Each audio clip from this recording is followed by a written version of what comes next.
नमस्कार, खबर समय जगत में आपका स्वागत है। मैं हूं आपके साथ अंकिता और आइए अब खबरें देखते हैं विस्तार से। भोपाल मंडल रेल कार्यालय में एक महत्वपूर्ण समीक्षा बैठक आयोजित की गई, जिसकी अध्यक्षता राष्ट्रीय सफाई कर्मचारी की उपाध्यक्ष अंजना पवार ने की।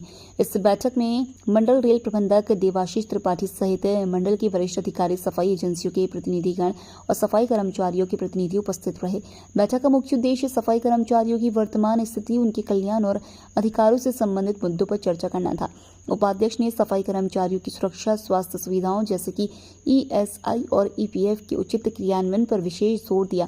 उन्होंने यह सुनिश्चित करने के निर्देश दिए कि सफाई कर्मचारियों की सभी समस्याओं का त्वरित निराकरण हो और उन्हें सभी अधिकार मिले।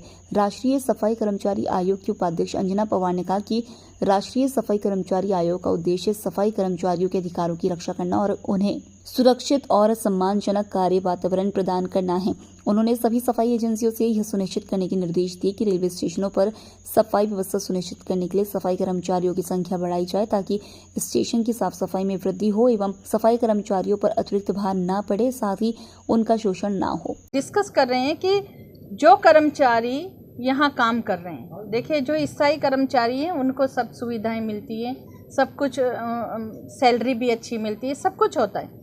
लेकिन कई सारे कर्मचारी हैं जो एजेंसीज और इनके थ्रू काम करते हैं। तो जो कर्मचारी प्राइवेट जैसे कॉन्ट्रैक्ट में काम कर रहे हैं, उन लोगों के लिए भी हम यहाँ पर उनको वैसी ही सुविधा मिले जो परमानेंट कर्मचारियों को मिलती है, उसके बारे में यहाँ पर डिस्कस कर रहे हैं। उनके वेलफेयर के लिए डिस्कस कर रहे हैं। उनको जो सैलरी है वो समय से मिलनी चाहिए, उनको यूनिफॉर्म अच्छी मौसम के अनुसार मिलनी चाहिए, उनमें अच्छा उनका आई कार्ड हो ताकि कोई दिक्कत हो तो उनको फर्स्ट एड हम दिलवा सकें, उसमें ब्लड ग्रुप हो, उनका ESI नंबर हो, PF का नंबर हो।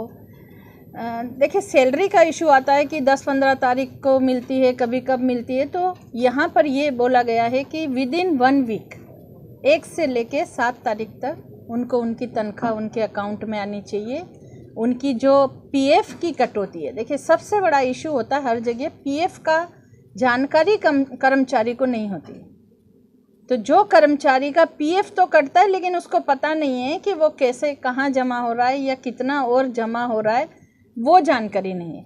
तो आज यहाँ कहा गया है कि जितना भी इनका PF कट रहा है, जो आप लोग जमा कर रहे हैं, जाने एजेंसी भी उसमें जमा कर मिला के उसको जमा करवाती है। लेकिन पहले मैं आपको आयोग के बारे में और अपने बारे में बता दूं कि राष्ट्रीय सफाई कर्मचारी आयोग जो होता है वो देश के हर राज्यों में जाता है और कोशिश रहती है कि हर ज़िले में वो जाए।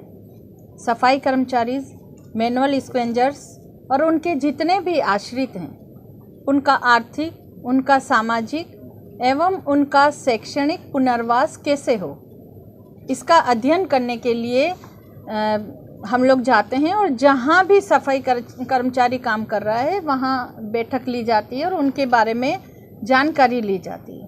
उनका वेलफेयर कैसे हो, उनके बच्चों की शिक्षा के लिए कौन क्या कर रहा है, इसकी जानकारी ली जाती है।